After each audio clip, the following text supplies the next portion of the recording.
may happen that this could be the next bluegrass in this area. Without any further ado, let me welcome our friend David Garvin.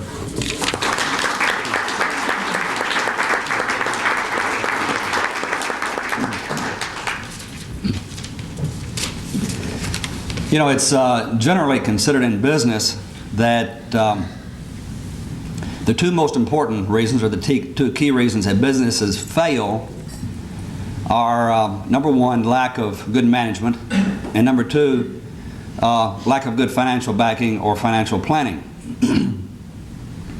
Fortunately, I'll knock on for Mike, I guess this is. I haven't had to experience those kind of failures. We're just looking yesterday and in preparation for this talk, and realized that I've started, founded, been involved in corporations, partnerships, or financial backing of 59 different operating operations, and I know my lawyer friends wouldn't like to hear this, but I have never had to file a lawsuit or foreclose on any of my financial partners. So I'm quite proud of that. But what I would like to talk about, since I really, fortunately, don't know a lot about the problems with business failures, are a couple of things, and I think in my mind two distinct things that are essential for business success. And what made me think of talking about this is when I looked at the four recipients today, that I think that they have these very same characteristics. I think that they have these two things. The first thing that I feel is really the most important is to have a vision of what you want to do, whether it's in business or whether it's personally, whether it's a small operation, a startup, or whether it's a major ongoing corporation. Yogi Berra, the baseball player, had an earthy way of saying things, and one of his sayings that I liked was, if you don't know where you're going, you probably won't get there. And there, a lot of people are that way. There's a lot of businesses that way. They get out and they start on things, and we instantly go through this visioning process in any business I have ever been involved with, up to just recent things I'm involved in. It's evolved over a period of time. But the vision is something that I make the analogy sometimes of like going on a trip. If you were going to go on a trip and leave Bowling Green and you just got in your car and took off, you would be in trouble pretty quick because you really wouldn't know where you're going. So the first thing let's do is decide where we're going. Let's say we're going to go to Arizona. So then you know that you're going to not be taking I-65 north. You know in general the direction of your business or this trip you're going to go on. You're going to go west. You may want to go I-40. You just start doing a little strategic planning. You may want to fly out there rather than drive. As you get closer to Arizona, you're going to probably want to decide. You don't have to decide that right up front, but you're going to probably want to decide where you want to go in Arizona. So you want to go to Phoenix, and you get a little closer, you decide you want to go to Scottsdale. So I think the first thing you got to do is define where you're going, and I think it's just extremely important to do. We divide the visioning process into three parts, and the vision itself, and I can see it, so well in the recipients today. For instance, wrong side of town, Faye. She has a vision for that area over there. You know, she knows where she's going.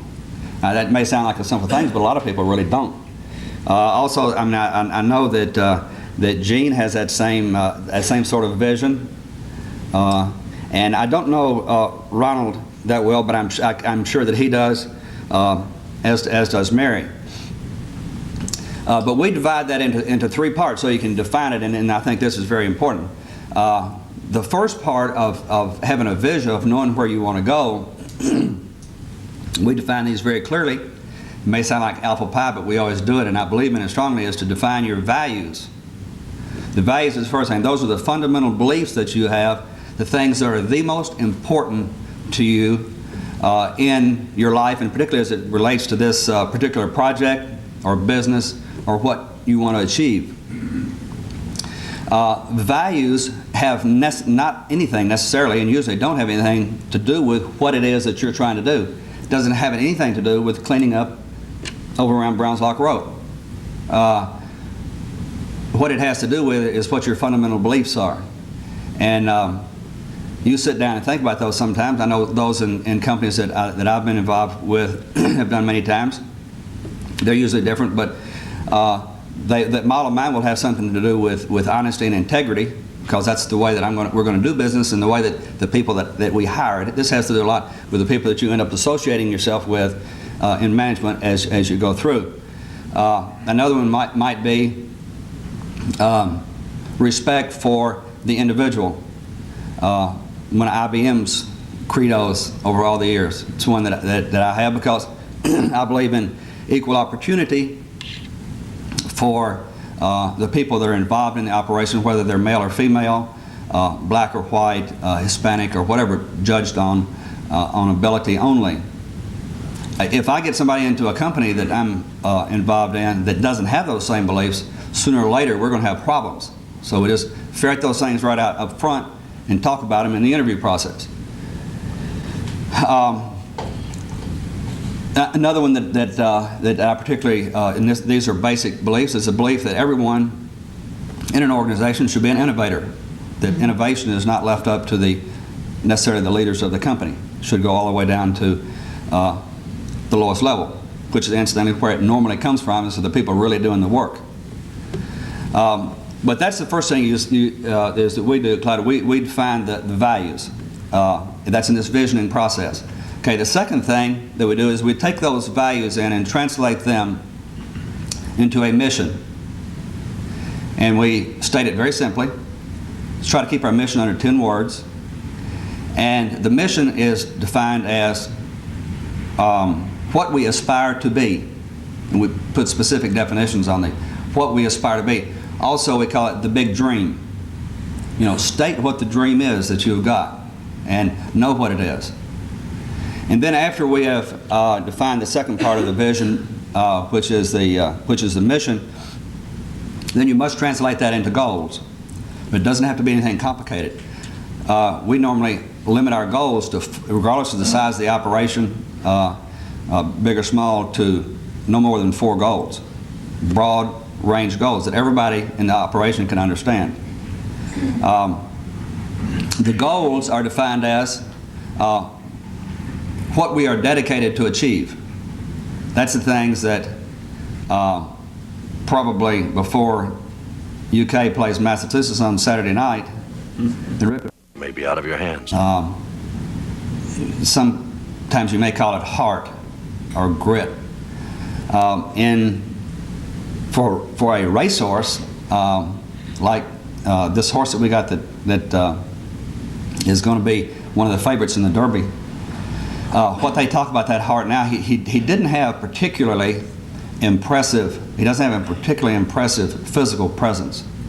If you saw him there with the other horses, he's not a real large horse. He's pretty well put together and got good conformation. But what this horse refuses to be beaten. He's got grit. He's got heart, and he hangs in there. And I think that each of the 4 recipients of this show that in spades. There was a speech that I read one time that Winston Churchill gave that inspired me along these points years and years ago. It was one of Winston Churchill's most famous speeches. It was also his shortest speech by far. You might have heard it. But it was after the Second World War, and Winston Churchill came back to his 6th grade class where he was at elementary school, and not a particularly good student, I don't think.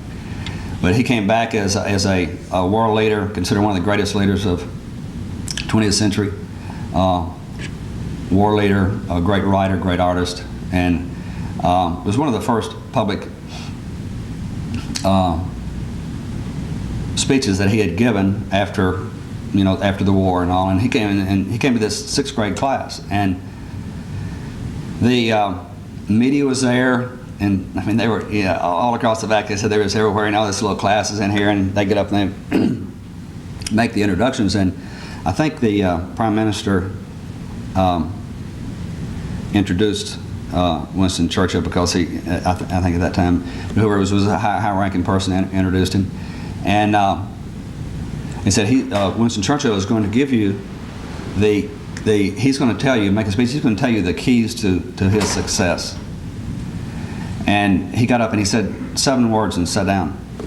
Never quit. Never, never, never, never, never. Thank you.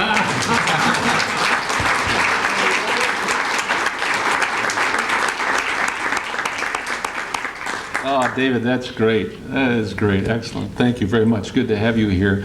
We'll bet on the horse, for sure. What do you give to a gentleman that has almost, qualified, almost everything? A little something. We'd like to have you have that, David, and thank you very much for being with us. Thank you. Gene? I too am a Harvard grad. Yeah. Harvard High School, Harvard, Illinois. That's as close as I ever got to Harvard.